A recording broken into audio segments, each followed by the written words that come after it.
Okay, let's talk about technology. But I want you to forget about your phone for a minute. We're going to rewind the clock, way back, to look at humanity's very first app.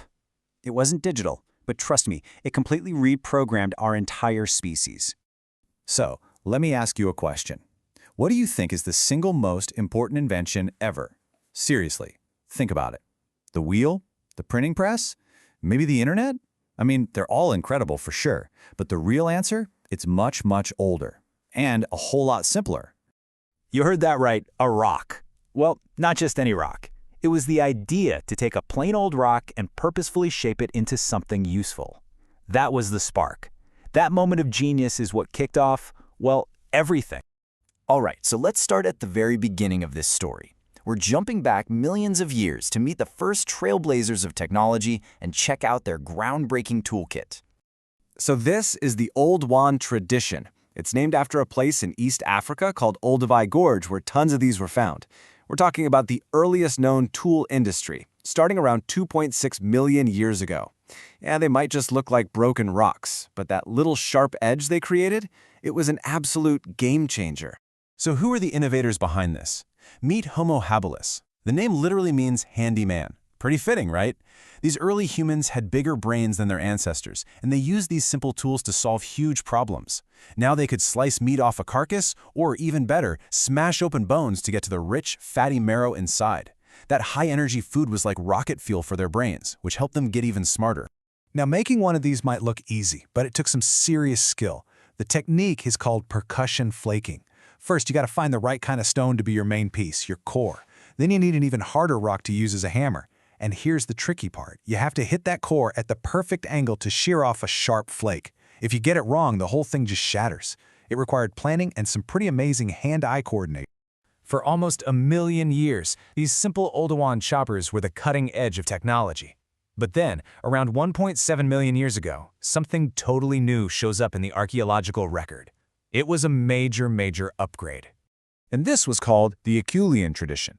It's linked to a new species on the scene, Homo erectus. Now look at these. They're not just randomly chipped anymore. They were carefully shaped on both sides. That's what bifacial means. They're symmetrical, they're balanced, and the star of this new toolkit was, without a doubt, the hand axe. The difference here is just, wow. The jump from an Oldowan chopper to an Acheulean hand axe is kind of like going from one of those old basic flip phones to a brand new smartphone. The chopper was all about one thing, getting a sharp edge, right now. The hand axe, it was a beautifully designed, multi-purpose tool that took planning and a whole lot of foresight to create. You can really think of the hand axe as the Swiss Army knife of its day. It was the ultimate multi-tool. You could use it for butchering an animal, digging for roots and tubers, chopping wood, scraping hides to make shelters, pretty much anything. And that teardrop shape, it fit perfectly in your palm, giving you power and control.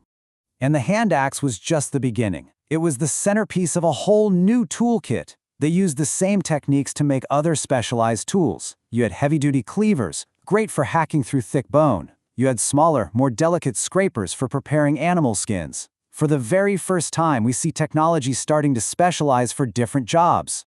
This new design wasn't just about looking cool either. It was a massive upgrade in efficiency. The Acheulean method could produce way more cutting edge from the exact same amount of stone. That meant less time wasted looking for good rocks, and more time getting important work done. It was just smarter. Okay, so this leap in technology is obviously incredible. But the single most important change wasn't actually in the stone itself. It was happening inside the mind of the person making it. Think about that for a second. With all its sharp edges and its perfect balanced shape, the most revolutionary thing about the hand axe was something you couldn't even see or touch. So what do you think? What could it be? What's this invisible feature that makes a hand axe so much more advanced than just a simple chopper? It was the idea, it was the plan. You couldn't make a hand axe by just banging rocks together and hoping for the best. You had to have a mental blueprint. You had to look at a rough chunk of stone and visualize the finished, symmetrical tool hiding inside it before you even made the first strike. This shows us they could think abstractly, they understood design, and it strongly suggests these complex skills had to be taught and passed down from one generation to the next. So, this is a cool story, but why does it matter to us millions of years later? Let's connect the dots and look at the incredible legacy these first toolmakers left for all of us. You see, everything builds on what came before.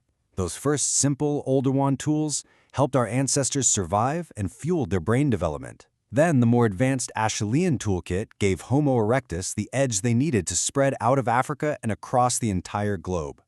Every single innovation laid the foundation for the next one. And really, the basic principles haven't changed at all.